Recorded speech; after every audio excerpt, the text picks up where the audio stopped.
Yon, magandang araw po sa inyong lahat mga tol. Ngayon po ay December 29, 2025. 39 days na lamang ang inaantay po natin para muli pong masampahan ng panibagong reklamo for impeachment.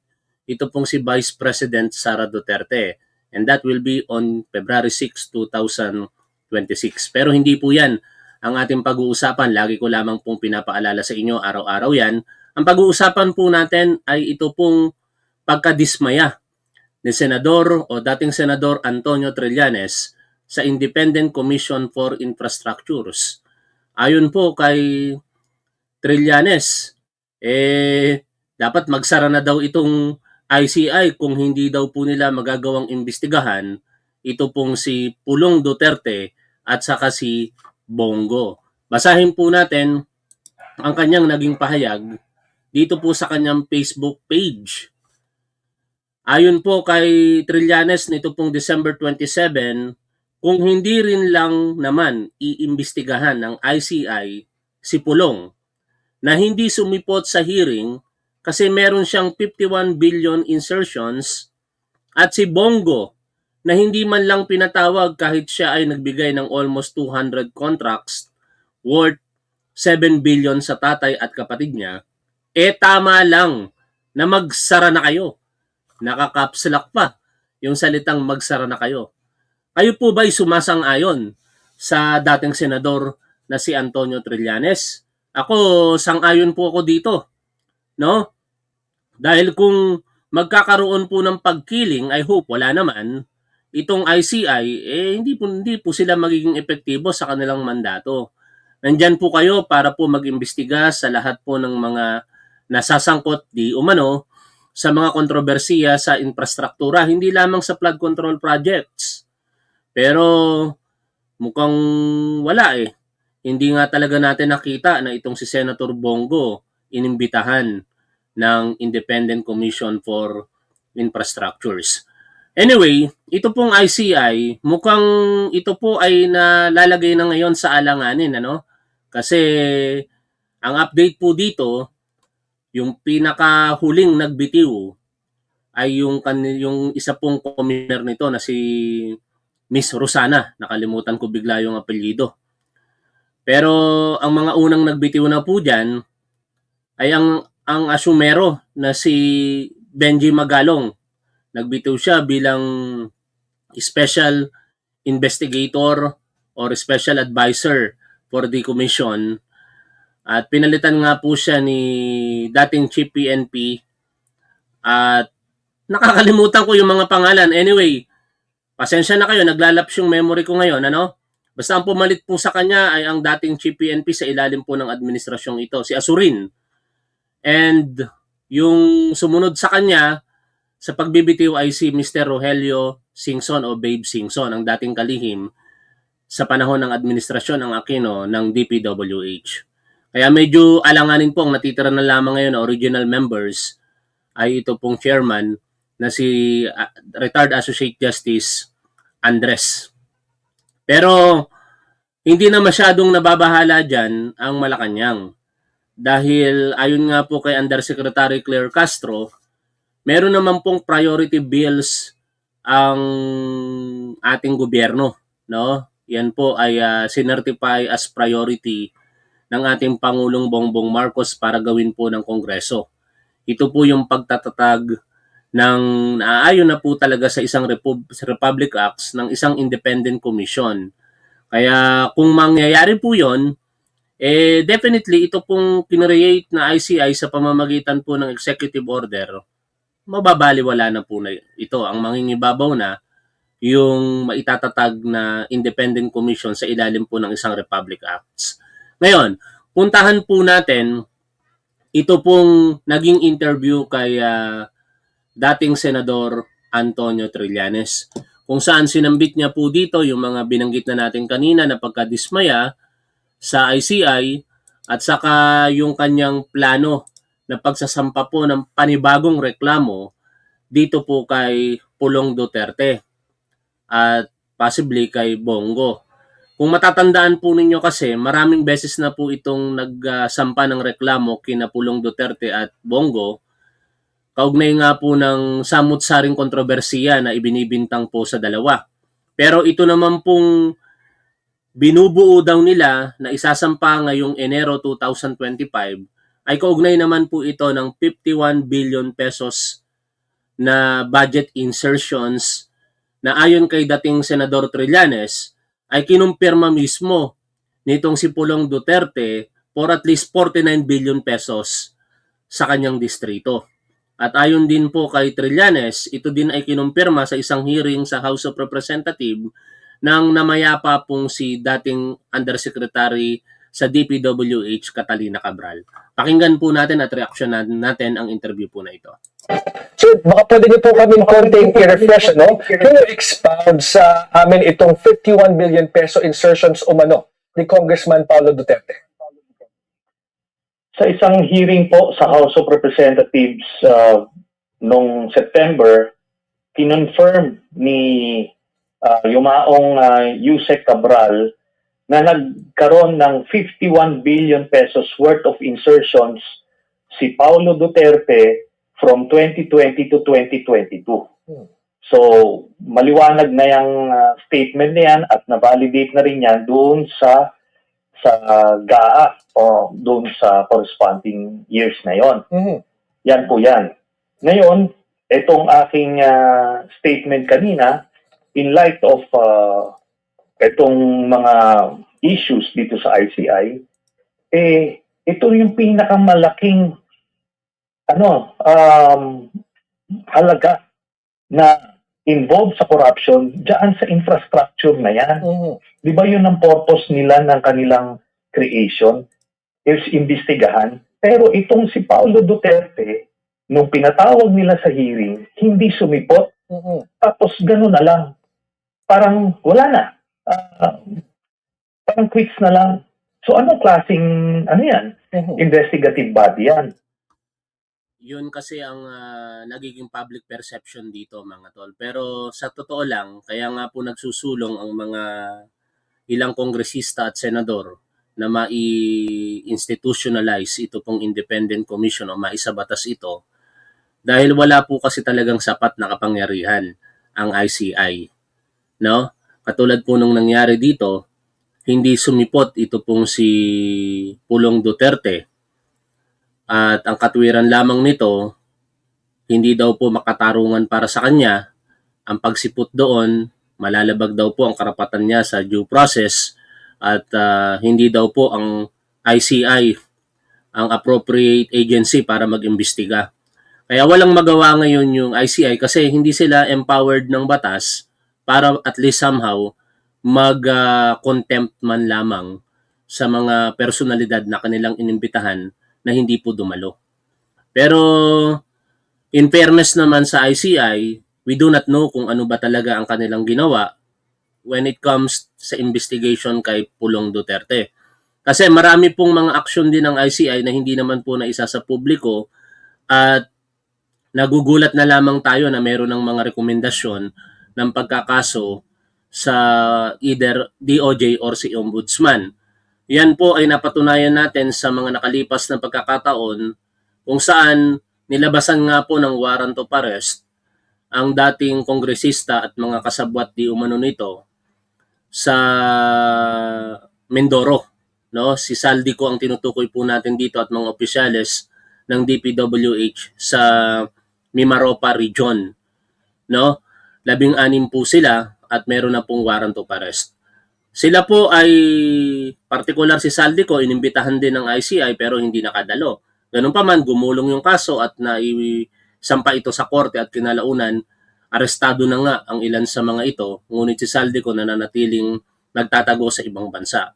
Kaya, given the benefit of the doubt dito po sa ICI, with due respect naman kay dating Senador Antonio Trillanes, salamat sa pagtulong mo sa aking inaanak sa pinadala mong financial assistance, siguro lalagay ako sa gitna na baka naman sa kabila ng hindi po pagdalo nito pong si Pulong Duterte ay nagpatuloy naman yung kanilang investigasyon.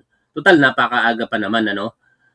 Kumbaga, marami pang panahon para po sila'y magpatuloy sa isinasagawang investigasyon, kumalap ng mga ebidensya, and eventually, irekomenda sa Ombudsman or sa DOJ ang kaukulang kaso para po kay Ombudsman, para kay Pulong Duterte. Pero siyempre, hindi rin natin masisisi si dating Senador Trillanes dahil ayon nga sa kanya, talagang napakalantad na ng mga impormasyon kaugnay po ng mga kontrobersiya na ibinabato dito kay Pulong Duterte. Inamin na mismo ni Pulong Duterte na mayroong 49 billion pesos at least na napunta sa kanyang distrito. Tapos kinumpirma on the other hand ni Catalina Cabral na meron talagang 51 billion pesos from 2020 to 2022 na napunta sa distrito nitong si Pulong Duterte. Sa parte naman ni Senator Bongo, dito medyo komplikado ang sitwasyon. Kasi wala talaga tayong nabalitaan na nagpadala ng imbitasyon ang ICI kay Senator Bongo. Kaya nagtataka talaga tayo dito. O baka naman na-miss lang natin yung impormasyon o balita, pero mas maganda na rin sigurong linawin ito ng ICI kung makakarating sa kanila ang issue na ito, kung ano ba ang action taken nila sa mga kontrobersiya na ibinabato dito kay Senator Bongo. Uulitin ko po, sa aking pagtutok sa issue po na ito, I agree with Senator Trillanes na wala pong imbitasyon man lamang na ipinadala ang ICI kay Bongo. Kung walang imbitasyon, malamang sa malamang walang investigasyon na isinasagawa ito pong ICI kay Bongo. Ngayon, sa kasalukuyan, ako, in my private capacity, nagkakandak ako ng investigation against Paulo Duterte at yung 51 billion na yan. Yes. Kaya ko nga, ginagawa ko nga eh. Pero, I'm going out of my way. Wala naman ako mandato. But as a private citizen, I have a right. Pero itong nakamandato na ito, hindi nila ginagawa yun. Kumbaga sinasabi niyo po na kung kayo nga kaya niyong gawin, bakit yung ICI na may mandato, ba't hindi nila gawin? So, should we expect you, Senator Sani, to file charges against Paulo Duterte in the coming days kung matatapos niyo po itong sinasagawa ninyong personal na effort para mag-investigate? Yes, sa January natin ipa-file ito. So, pinapaspasan na namin to. Marami kasi ito eh. At ito, ang very clear dito, yan na, talagang magiging ma-action agad ang buwan po ng Enero. Kasi kapag sinabi nitong si Trillanes, ginagawa talaga niya, no? Maraming beses na po nating napatunayan niya na kanya pong sasampahan ng kaso at ganun naman yung kanyang mga nagawa. Unfortunately, sa mga nakalipas na taon, nagpe-fail yung intention niya na maiakyat ito sa korte. Ang isa sa mga kadahilanan ay jurisdiction, Department of Justice and Ombudsman. Siyempre, kapag ang involved na tao ay dapat nasa jurisdiction ng Ombudsman, dapat Ombudsman ang humawak ng kaso nito. Noong mga panahong iyon, isinampa niya sa Department of Justice. Tapos nung nirepair naman ng Department of Justice sa Office of the Ombudsman, nung mga time na yon, ang nakaupong Ombudsman, si Samuel Martires. Ano ba ang aasahan natin kay Samuel Martires? Ang nangyayari lamang, parang tinutulugan yung mga kaso sa Office of the Ombudsman kapag mga Duterte o kaalyado nito ang nirereklamo dito. Pero iba na ang sitwasyon ngayon. Kaya tingin ko kung ito pong reklamo kay Pulong Duterte ay isasampa nitong si Antonio Trillanes sa Office of the Ombudsman sa Enero, malamang sa malamang magkakaroon po rito ng isang investigasyon para po sa pagtukoy kung meron bang posibleng pananagutan si Pulong Duterte. Ang maganda lang din ngayon, kapag umakyat sa korte, napakataas po ng tsansa na makukonvict yung mga akusado kasi ang pamantayan ngayon ay hindi lamang pong ordinaryong probable cause kung hindi yung tinatawag nilang with certainty of conviction. Meaning, may sapat na basihan at kaakibat ng sapat na basihan na yan ang mga malalakas na ebidensya para po ang taong isasakdal sa korte ay talagang mapapatunayan na may sala na wala pong halong pag-aalinlangan. kinumpirma mismo ni Paulo Duterte na meron siyang at least 49 billion. Sinabi niya 49 billion daw ito, completed daw ito lahat. Ngayon, titignan natin. Alam nyo, itong DPWH, yung mga inspektor ng ICI, ang dami, pati PNP, AFP, wala man lang sumilip dun sa distrito ni Pulong Duterte. What Yun do you yung mahiwaga dito. what do you think is the reason behind that, Senator Trillanes? Is either takot Mhm. or kakampi nila. Okay, nabanggit niyo po unang-una na, of course, Maganda yung tanong ng reporter. Ano ang dahilan? Bakit ganon? Bakit parang binaliwala lamang ng ICI yung supposed investigation para sa dalawa? Ang sagot ni Trillanes, either alinman sa dalawa, no? Takot o kakampi nila. Ano sa tingin ninyo, mga tol? Natatakot ba ang ICI dito kay Pulong Duterte at kay Senator Bongo? O kakampi nila? Kakampi, probably hindi. Malabo siguro mangyari yan no? Dahil ang ICI ay binuo ng ating Pangulo at pinili niya ang mga taong sa tingin niya mayroon pong kredibilidad at integridad para po sa isang patas na pag-iimbestiga sa mga anomalyang ito.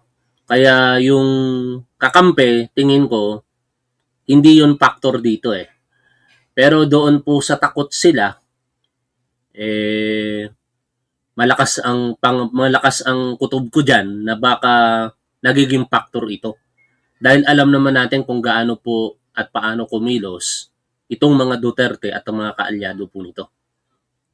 Yung naging dahilan ng pagbibitiw ni Babe Singson, 'di ba, sabi niya dahil na rin sa kanyang edad. Pero in the first place, ilang buwan lang naman ang lumipas. Ganun yung edad mo. Dapat na i-consider mo na kagad yan nung una pa lamang. Kaya sa akin, yung edad ni Babe Singson, hindi factor yon sa kanyang pagbibitiw. Pero tingin ko yung privacy ng kanyang pamilya ang kanyang iniisip dito. Baka nagkakaroon na ng malakas na pressure, pagbabanta sa kanyang buhay, sa kanyang pamilya. Kaya para matigil yon, bibitiw siya sa ICI. At malamang sa malamang, kutob ko lang din naman ito, hindi ko sinasabing totoo. Ito pong ikalawang miyembro na si Miss Rosana ay baka ganun din ang faktor. Although sinasabi niya ngayon sa kanyang resignation letter na naganap niya na yung kanyang tungkulin bilang expert pagdating po sa financial situation, hindi rin mawawala sa kutob ko o sa isipan marahil nitong si Trillanes na baka tinatakot na din ito. No, baka hindi lamang siya kung hindi yung kanyang pamilya. Kasi alam niyo mga tol, marami po sa atin na talagang likas na matatapang. Ako, hindi sa pagmamayabang sa inyo mga tol, hindi ako natatakot kahit kanino. Hindi ako natatakot kasi mamatay. No? Hindi ako natatakot mamatay. Pero ibang usapan kasi pag pamilya na po natin ang pinag-uusapan. Kapag pamilya na po natin ang dinadamay, tinatakot, magkakaroon tayo ng takot para po sa buhay ng ating mga mahal sa buhay. Kaya, bagamat kutob ko lamang ito, baka mga nagiging factor yan sa mga miyembro ng ICI. Pero ang naninindigan ngayon na natitira dyan, ang chairman po nito, si Chairman Andres. Kaya saludo ako dito kay Chairman Andres dahil hanggang sa ngayon, matatag siya. Nawala na yung dalawang members niya, pero bilang chairperson, andyan pa rin siya. Sana lamang masurvive ni Chairman Andres itong kanyang mandato at hopefully bago matapos ang existence ng ICI, kasi darating tayo dyan mga tol hindi natin may kakaila na ang ICI matatapos at matatapos yan, lalong-lalo na kapag pinirmahan ng ating Pangulo yung priority bill na isinusulong ng ilang kongresista at senador. Pero bago sana matapos ang existence ng ICI, maipakita naman sa harapan ng publiko na nagagawa nitong imbestigahan itong si Senator Bongo at saka si Congressman Pulong Duterte. Si Yusek Cabral ang nag-expose itong 51 billion pesos. Now that she's dead, sa tingin niyo po ba ay hihina yung posibleng ebidensya na magtuturo dito kay Representative Duterte sa mga anomalyang binabanggit po ninyo? Hindi po kasi kinonfirm lang naman ni Yusek Cabral yung nasa records na. Kasi nasa records naman na ito ang ni-request niya ni Pulong Duterte. Total yan for the 3 years, 51 billion. At si Pulong na mismo ang nag-confirm 49 billion daw. Sige, pagbigyan na natin yung 2 billion na yun. Pero siya mismo nag-confirm na nag-insert siya ng 49 billion. Imagine niyo, ngayon nga, 1 billion, may kaso ka ng malaki, di ba? Itong mga nakulong. Less than 1 billion nga itong mga ito eh. Itong isang 51 billion, itong ICI. Hindi man lang sinilip, di ba? Ilan yung naging investigador dyan? Si Magalong. At itong mga investigador na kung sino-sino, yung DPWH. Bakit di sila pumupunta? Ang problema kasi kay Magalong, alam naman natin nakakampi ng mga Duterte. Di ba? Napaka-bias niya pagdating sa mga Duterte. Bias pabor para sa mga Duterte. Kasi sa kanya na rin mismo nang galing na kapag Duterte ang pinag-uusapan, meron siyang utang na loob eh. No? Pero kay General Rodolfo Asurin, tingnan natin. Total, kailan lang naman napalitan si Asurin, si Magalong nitong si Asurin. Pero mga 2 buwan na rin ang nakakalipas, ano? Kaya naiinip na marahil itong si Trillanes eh. Ganun pa man mga tol, merong relative interview rito si Undersecretary Claire Castro eh. Kanina napakinggan ko. At sinasabi niya nga, kaugnay nga rin ng ano bang gagawin ng palasyo sa mga bakanting posisyon ngayon dyan sa ICI, hindi na yan daw masyadong naiisip ng ating Pangulo considering na ang karamihan sa mga iniimbestigahan ngayon ay nasa Department of Justice at Office of the Ombudsman na. Pangalawa, malamang sa malamang magkakaroon ng panibagong independent commission na sa bisa na po ng isang Republic Acts. Kaya kung magtatalaga man siguro marahil ang Pangulo, baka doon na, no? Mamaya, kung kakayanin pa ng ating oras, re-reactionan din natin yung interview na yon kay Yusek Claire Castro. Pero sa ngayon, patuloy po nating pakinggan ito pong si Trillanes. Punta doon. Diba? Opo. Ito po bang sinasabing mga rocknetting scam during the Duterte admin, sinisilip nyo rin ho ba ito at iniimbestigahan ninyo on your personal capacity? Yes, kaso inuuna ko tong 51 billion. Okay. At ang ang sa pagkakaalam ko ay na-file na yan sila ng kaso. At least yung ombudsman, hinahanap na yan. Tapos, na-freeze na rin yung assets ni Eric Yap. And by the way, hindi lang si Eric Yap yan. Ang kapartner niya dyan sa mga anomalyang yan ay si Pulong. Kasi alam ng mga taga-kongreso na tao lang ni Pulong si Eric Yap na ginawang appropriations committee. Kaya yan ang sitwasyon dyan. So, partnership yan. Kumbaga, yan po ang kailangan nating patunayan, yung relationship between Pulong Duterte and Congressman Eric Yap. But as far as I know, and correct me if I'm wrong po, Senator Trillanes, ito po, nakapag-file na po kayo ng kaso against Senator Bongo and former President Digong Duterte in relation to the billions of pesos of projects that were awarded to the construction company po ng mga kaanak ni Senator Go. Is that correct? Yes. Okay. Na-file na natin. Kasi nga, hindi gumagalaw itong ICI eh. Ano na lang mismo. Ano na pong estado noon na Senator Sunny? I would like to believe na nagsisimula na yung fact-finding phase ng Office of the Ombudsman. Kasi matagal ko nang na-i-submit yan, dapat pinapaspasan nila kasi ito napaka-obvious po na itong kaso ni Bongo. Biruin nyo, 7 billion pesos worth of projects ang inaward sa tatay at kapatid niya na maliwanag yan sa ating batas na bawal. Bawal magkaroon ng kontrata sa nasasakupan ng teritoryo. Siya, senador siya at special assistant to the president na buong Pilipinas yung sakop nila. Pero ano ang reaksyon ng mga Duterte supporters dito sa pinag-uusapan natin? Pamumulitika lang daw po ito. Samantala, inamin na mismo ni Bongo na hindi niya mapipili ang kanyang mga kamag-anak. Siya na nga rin mismo ang nagsabi na kung may irregularidad sa ginawa ng kanyang mga kamag-anak, willing siyang ipakulong ang mga yon. Ibig sabihin, totoo ang mga proyekto na napunta sa kanyang mga kamag-anak. Ito rin naman si Pulong Duterte, inamin din mismo nito na merong 49 billion pesos. Kinumpirma niya na nga na yun yung napunta sa mga proyekto sa kanyang distrito. At syempre, bahagi yan ng 51 billion pesos. Pero ang paniniwala ng mga Duterte supporters, lahat yan pamumulitika lamang. Samantala, yung mga alegasyon nila kay Pangulong Bongbong Marcos na wala naman talagang basihan, paniwalang-paniwala sila. Ganun po ang standard ng utak nitong mga Duterte supporters. Ano? Tayo, partikular ngayon sa kontrobersiya na bumabalot sa administrasyong ito, yung mga di umano'y allocables para sa mga at least 5 cabinet officials ng Marcos Jr. administration. Ako po ay kaisa ng mga nananawagan para po imbestigahan iyan.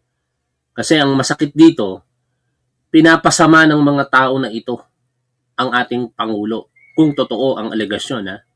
Pero ininyo, ang ating Pangulo walang kaalam-alam. Tapos yung mga nakapaligid sa kanya, hinuhudas pala siya. Di umano. Kaya dapat maimbestigahan ang mga yan. Dapat ganun tayo. No? Imbestigahan ang lahat ng dapat imbestigahan. Hindi porkit sinusuportahan natin, lilinisin kagad natin yung kanilang mga pangalan. Kahit si Pangulong Bongbong Marcos. Kayong mga Duterte supporters, kung talagang meron kayong ebidensya ng paggamit ng illegal na droga ni Pangulong Bongbong Marcos, hindi dahil binanggit lamang ng wala niyang kwentang kapatid na si Amy Marcos. Ebidensya ang pinag-uusapan dito. Ihain ninyo, turuan ko kayo. Huwag niyong sampahan ng reklamo si Pangulong Bongbong Marcos sa korte sapagkat hindi yan uubra. Meron siyang immunity from suit. Ang gawin ninyo, nandiyan si Pulong Duterte, 3 silang mga Duterte diyan sa Kongreso, at kung sino-sino pang mga kampi nilang mga Duterte, sa pamamagitan ng mga ebidensyang hawak ninyo, sampahan nyo ng impeachment complaint si Pangulong Bongbong Marcos. Yun lamang ang tanging paraan No? O kaya, kung gusto niyo pa rin, pumunta kayo ng Office of the Ombudsman, dalhin niyo yung mga ebidensya para magsasagawa ngayon ng investigasyon ng Office of the Ombudsman, at kung kakikitaan ito ng sapat na basihan, yung investigasyon na yun ang magiging basihan din para ireklamo for impeachment si Pangulong Bongbong Marcos. Huwag tayong maging tanga, mga Duterte supporters. Huwag tayong maging tanga sa mga bagay-bagay. Ang problema sa inyo, tinatangan ninyo yung mga sarili ninyo Yun ang mahirap sa inyo. Tinatangan ninyo mga sarili ninyo, kaya kahit alam nyo na totoo na yung mga issue, ayaw nyo pa rin magtawag ng isang investigasyon para malaman kung talagang mayroon bang pananagutan ang mga inirereklamo o mga pinagbibintangan dito. Hindi pwede kang makakuha ng kontrata within 4th degree of consanguinity and affinity. Kaya kung ikaw ay senador, wala ka dapat kontraktor na kapatid at tatay. Ang advice mo sa kanila, kung ito, i-address natin yung reklamo ng isang manonood. Sabi ni Dodong Lopez, pero kasi paano kasi wala pang napapakulong na congressman at senador na korap? Kahit ako nadismaya, di kala ko may mga makukulong na malalaking opisyal. Ito lang sagot ko sa'yo. Kailan ibinunyag ni Pangulong Bongbong Marcos ang kontrobersiya na ito? July 28, 2025 sa kanyang SONA. Ano ang naging aksyon ng ehekutibo? Bumawa ng website para makatulong sa mga nag-iimbestiga rito, and so on and so forth. Ilang buwan ang nakalipas? August, September, October, November, December, 5 buwan. May mga nakulong ba? Marami na. May nilabasan ba ng warrant of arrest ng politiko? Meron na, si Saldico. May nakulong na politiko? Wala pa. Admittedly, wala pang nakulong na politiko. Pero comparatively speaking, ang hirap sa inyo Puna kayo ng puna kay Pangulong Bongbong Marcos, pero hindi nyo tinitingnan kung may nagawa ba siya o wala. Si dating Pangulong Rodrigo Duterte, as early as 2020, sinabi niya na ang